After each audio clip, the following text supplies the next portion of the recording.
Oh, this is going to be good.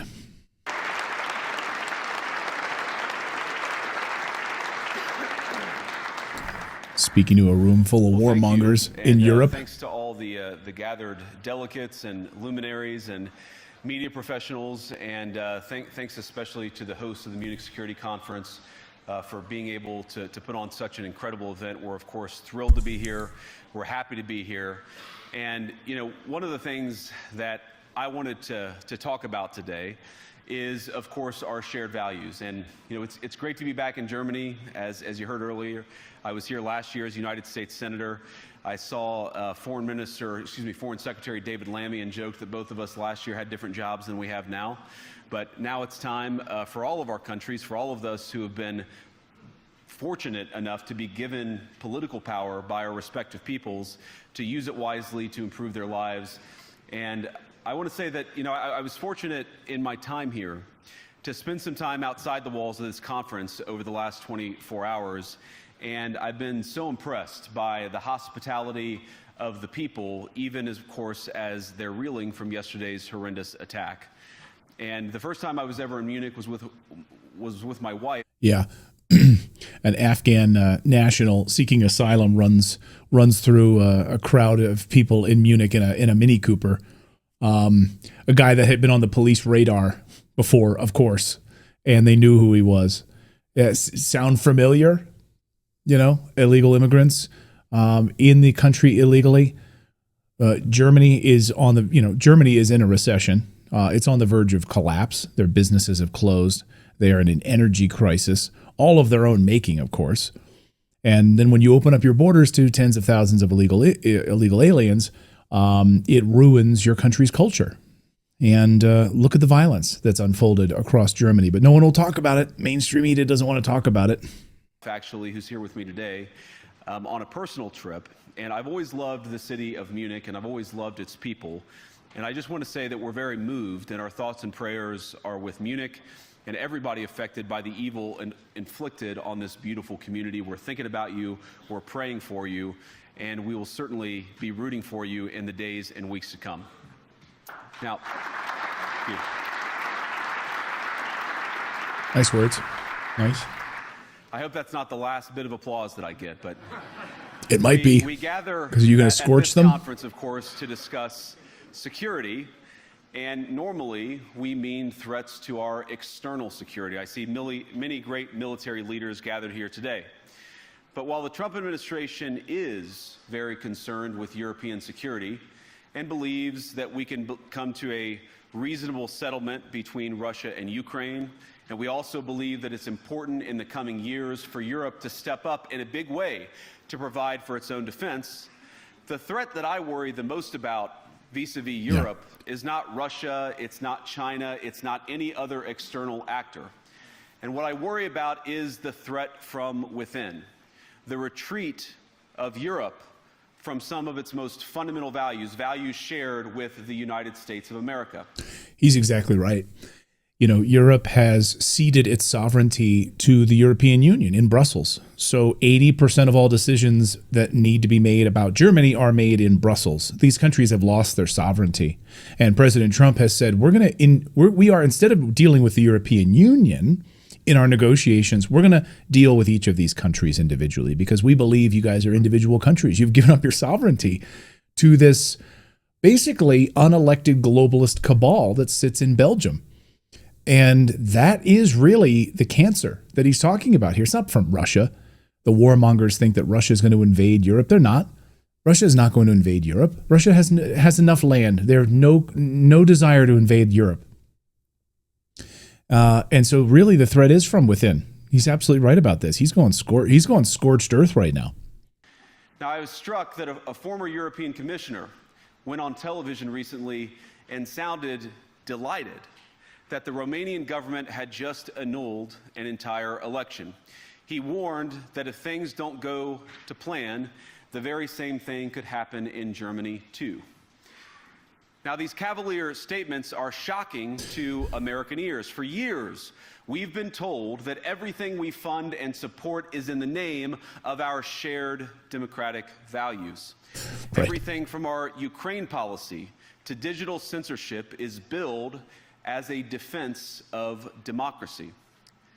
But when we see European courts canceling elections and senior officials threatening to cancel others, we ought to ask whether we're holding ourselves to an appropriately high standard. And I say ourselves because I fundamentally believe that we are on the same team. Yeah. So in Ukraine, when Zelensky, the little cocaine-sniffing troll, cancels elections, and we're told by Nancy Pelosi and Chuck Schumer that we are upholding democratic values in Ukraine by supporting Ukraine, a country that has literally murdered political enemies, journalist friends of mine who were killed by the Ukrainian government, and canceled elections, burned books. I mean, literally, that's exactly what's happened in Ukraine. So what democratic values are we upholding by having a dictator, cocaine-sniffing troll in Zelensky running the show? We must do more than talk about democratic values. We must live them. Now, within living memory of many of you in this room, the Cold War positioned defenders of democracy against much more tyrannical forces on this continent. And consider the side in that fight that censored dissidents, that closed churches, that canceled elections. He's talking about Ukraine. Guys? Certainly not. So amazing. He just said what I just said, which is, yeah, that's exactly what Ukraine just did. And thank God they lost the Cold War. They lost because they neither valued nor respected all of the extraordinary blessings of liberty. The freedom to surprise, to make mistakes, to invent, to build. As it turns out, you can't mandate innovation or creativity, just as you can't force people what to think, what to feel, or what to believe. And we believe those things are certainly connected. And unfortunately, when I look at Europe today, it's sometimes not so clear what happened to some of the Cold War's winners. I look to Brussels, where EU commissars warn citizens that they intend to shut down social media during times of civil unrest the moment they spot what they've judged to be, quote, hateful content. Or to this. Yeah, you want European Union telling you what's hateful content? You want these warmongers and globalists who pushed us into lockdowns and forced COVID vaccines on all of us? You want those people to tell us what is hateful content? What is disruptive content? Very country where police have carried out raids against citizens suspected of posting anti-feminist comments online as part of, quote, combating misogyny on the internet, a day of action. I look to Sweden, where 2 weeks ago the government convicted a Christian activist for participating in Koran burnings that resulted in his friend's murder. And as the judge in his case chillingly noted, Sweden's laws to supposedly protect free expression do not, in fact, grant, and I'm quoting, a free pass to do or say anything without risking offending the group that holds that belief. Oh. And perhaps most concerningly, I look to our very dear friends, the United Kingdom, where the backslide away from conscience rights has placed the basic liberties of religious Britons in particular in the crosshairs. A little over 2 years ago, the British government charged Adam Smith Connor, a 51-year-old physiotherapist and an Army veteran, with the heinous crime of standing 50 meters from an abortion clinic and silently praying for 3 minutes. Not obstructing anyone, not interacting with anyone, just silently praying on his own. And after British law enforcement spotted him and demanded to know what he was praying for, Adam replied simply, it was on behalf of the unborn son he and his former girlfriend had aborted years before. Now, the officers were not moved. Adam was found guilty of breaking the government's new buffer zones law, which criminalizes silent prayer and other actions that could influence a person's decision within 200 meters of an abortion facility.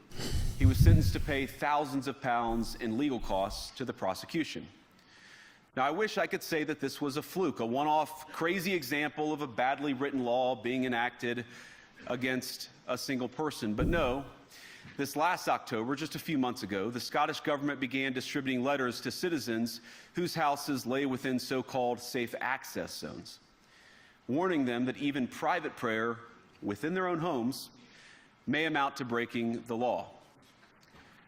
Now, I lived in Europe for 5 years, and I can tell you when I hear all these liberals tell me, that they want to leave America because Donald Trump, and they're worried about them. They're worried about freedoms. They're worried about their rights. And I joke, I say, you're going to go to Europe? Really? That's where you want to go? Because you're going to go to Europe and you're going to find that you have far less freedoms. And the clamping down on personal liberty, the clamping down on the way you transact with your money. You can't use a certain amount of cash over a certain amount of threshold. You are not allowed to make certain social media posts. I have journalist friends who've received letters directly from governments in Germany specifically threatening them with legal and prosecution for speaking out and telling the truth about the Ukraine war. Like, you want real freedoms? You better get out of Europe. I'm telling you. Naturally, the government urged readers to report any fellow citizens suspected guilty of thought crime. In Britain and across Europe, free speech, I fear, is in retreat. And in the interest of comedy, my friends, but also in the interest of truth, I will admit that sometimes the loudest voices for censorship have come not from within Europe, but from within my own country. Yes. Where the prior administration threatened and bullied social media companies to censor so-called misinformation. And they funded them through USAID. Like, for example, the idea that coronavirus had likely leaked from a laboratory in China. Our own government encouraged private companies to silence people who dared to utter what turned out to be an obvious truth. So I come here today not just with an observation, but with an offer. Just as the Biden administration seemed desperate to silence people for speaking their minds, so the Trump administration will do precisely the opposite, and I hope that we can work together on that. In Washington, there is a new sheriff in town. Yes. And under Donald Trump's leadership, we may disagree with your views, but we will fight to defend your right to offer it in the public square, agree or disagree. That's an applause line. I love that.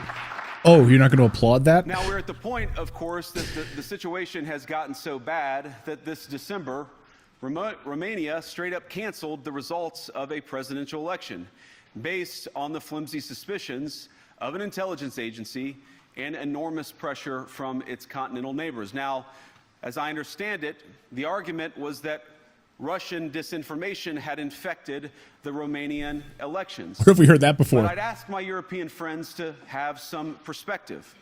You can believe it's wrong for Russia to buy social media advertisements to influence your elections. We certainly do. You can condemn it on the world stage even. But if your democracy can be destroyed with a few $100,000 of digital advertising from a foreign country, then it wasn't very strong to begin with. Ouch. There's 5 people that are clapping. Now, the good news my God. is that I happen to think your democracies are substantially less brittle than many people apparently fear. And I really do believe that allowing our citizens to speak their mind will make them stronger still. Which, of course, brings us back to Munich, where the organizers of this very conference have banned lawmakers representing populist parties on both the left and the right from participating in these conversations. Now, again, we don't have to agree with everything or anything that people say. But when when political leaders represent an important constituency, it is incumbent upon us to at least participate in dialogue with them. Now, to many of us on the other side of the Atlantic, it looks more and more like old entrenched interests hiding behind ugly Soviet-era words like misinformation and disinformation, who simply don't like the idea that somebody with an alternative viewpoint might express a different opinion or, God forbid, vote a different way or, even worse, win an election. If you study Nazi history, you study Maoist history, you study Stalin history, and you realize that those, of course, who spoke out, said anything, I mean, like in China, in Maoist China, you would be rounded up. Your relatives would tell on you, tattle, the Red Guard would come round you up execute you regularly, millions executed for speaking your mind, neighbors telling on neighbors, ratting on neighbors, because that's what socialism is. That's what communism is. And so I love that he's basically saying, you know, what's happening in Europe right now, you guys are becoming a communist bloc. You are specifically doing the things that you fought against in World War II. That's exactly what you've become.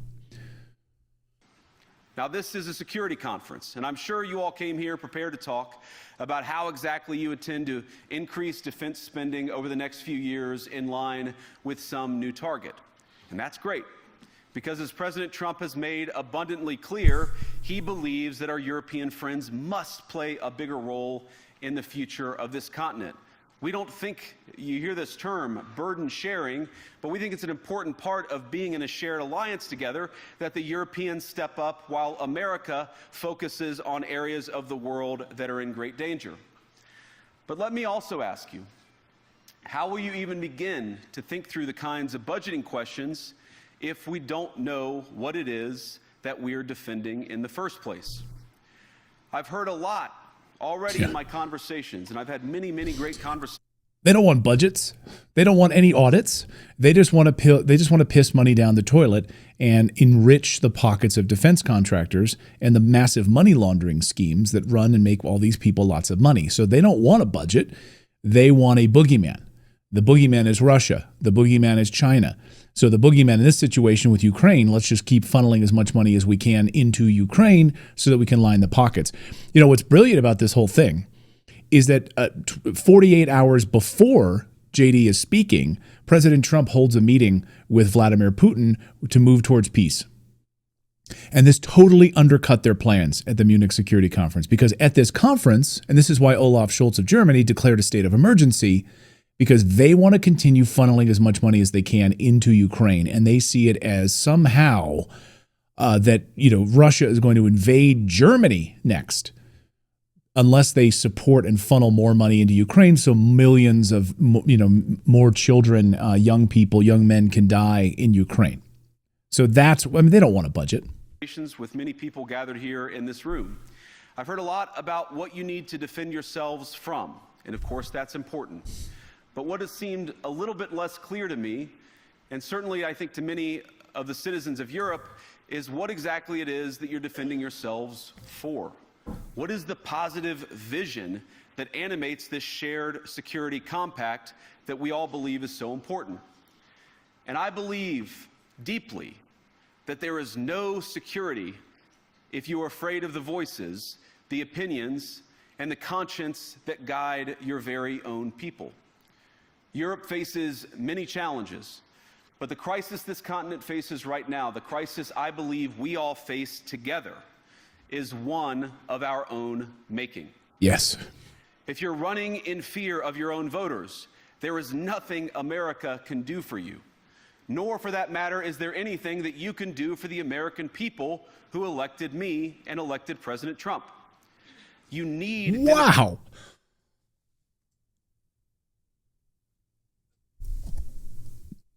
I mean, that might be the line of the year. If you are running in fear of your own voters and ignoring them, what they are, or they're silencing them, there's nothing that you can do for them. There's nothing that we can do for you as Americans, because, and vice versa, you can't do anything for us because our country just spoke loudly. And he's basically saying our country just spoke loudly and rejected everything that you're doing right now. Overwhelmingly. Landslide election in the United States. Landslide. Across every ethnic group, across gay, more gay Americans voted for Trump than have ever voted before. Records, Latinos, blacks, whites, Asian, it didn't matter. It was a landslide. So he just served it up right there. You guys can't do anything for us because we don't want your kind of censorship. We don't want your kind of politics. Mandates to accomplish anything of value in the coming years, have we learned nothing that thin mandates produce unstable results, but there is so much of value that can be accomplished with the kind of democratic mandate that I think will come from being more responsive to the voices of your citizens. if you're going to enjoy competitive economies, if you're going to enjoy affordable energy and secure supply chains, then you need mandates to govern, because you have to make difficult choices to enjoy all of these things. And of course, we know that very well in America. You cannot win a democratic mandate by censoring your opponents or putting them in jail, whether that's the leader of the opposition, a humble Christian praying in her own home, or a journalist trying to report the news. Nor can you win one by disregarding your basic electorate on questions like who gets to be a part of our shared society. And of all the pressing challenges that the nations represented here face, I believe there is nothing more urgent than mass migration. You're going to say this to their face? Europe is essentially collapsing under the weight of illegal mass migration, pouring through Portugal, Germany, Sweden, France, Italy. The list is endless right now. Denmark. Here's an interesting piece about Denmark, right?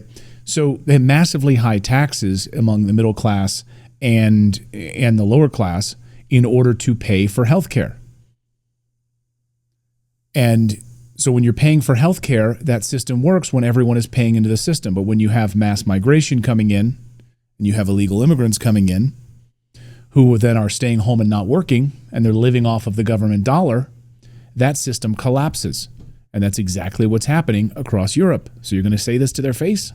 Today, almost 1 in 5 people living in this country moved here from abroad. That is, of course, an all-time high. It's a similar number, by the way, in the United States, also an all-time high.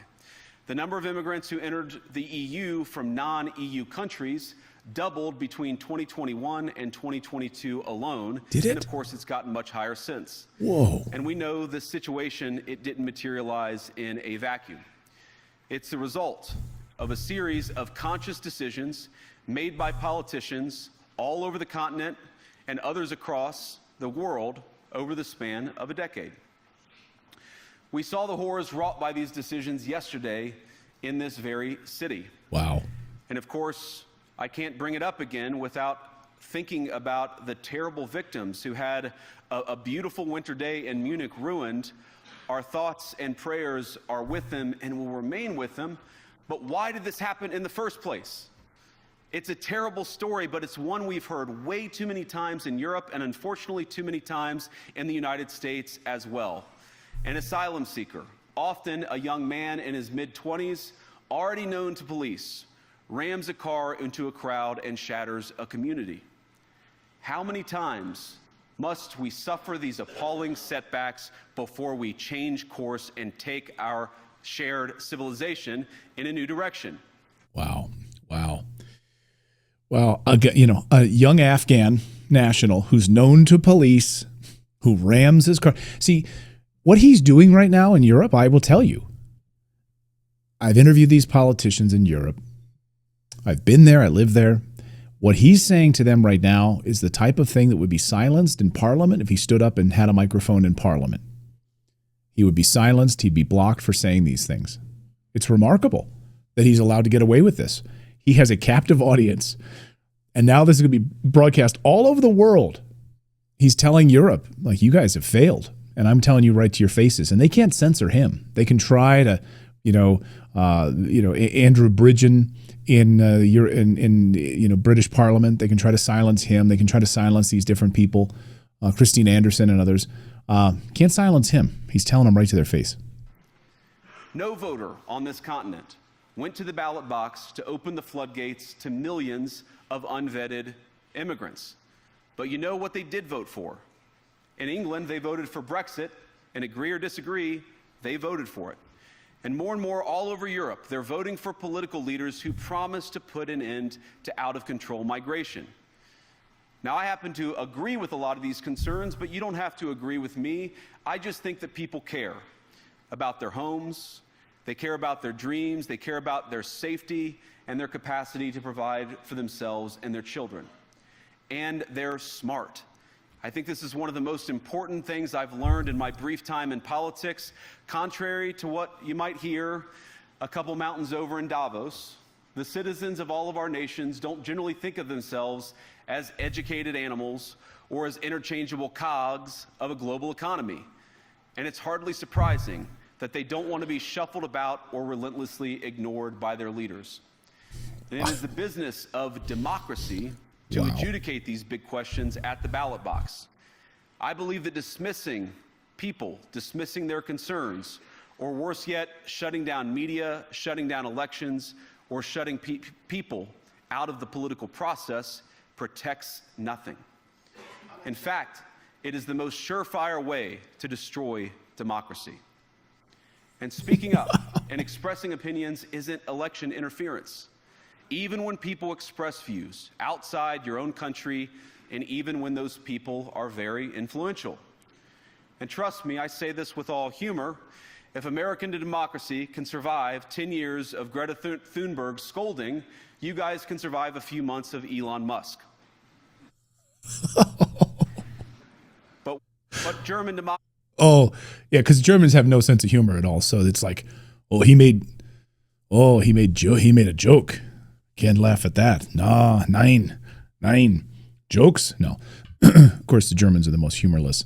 Mostly, I met a few funny ones, but mostly no, like no jokes. So Greta Thunberg, we had to listen to 10 years of her telling us that the earth is about to collapse under a weight of plastic straws, and because of our nuclear power plants. And then Germany shuts down its nuclear power plants and goes into an economic and an energy crisis. United States CIA blows up their Nord Stream pipeline, the greatest ecological disaster in human history, and no one says a word about it. They're totally quiet about it. So we're tired of being preached to by Greta Thunberg. So you guys can deal with a few months of Elon Musk calling out your corruption and looking at where all of this money is being funneled. You guys can deal with that, okay? So suck it up. What no democracy, American, German, or European, will survive is telling millions of voters that their thoughts and concerns, their aspirations, their pleas for relief are invalid or unworthy of even being considered. Democracy rests on the sacred principle that the voice of the people matters. There's no room for firewalls. You either uphold the principle or you don't. I can tell you, having lived in Europe, many news websites are just blocked. You can't get access to certain news websites.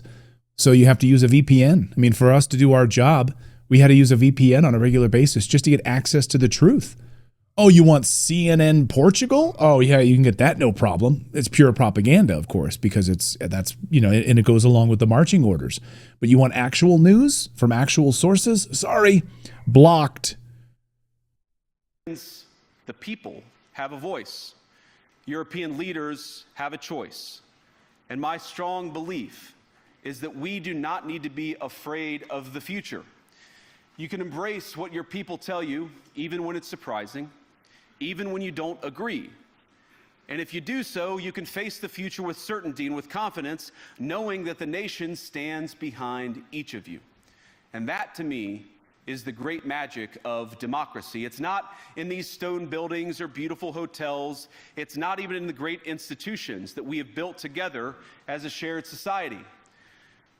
To believe in democracy is to understand that each of our citizens has wisdom and has a voice.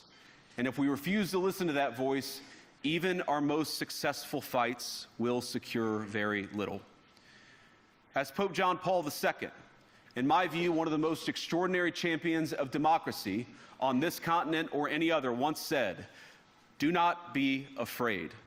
We shouldn't be afraid of our people, even when they express views that disagree with their leadership. Thank you all. Good luck to all of you. God bless you.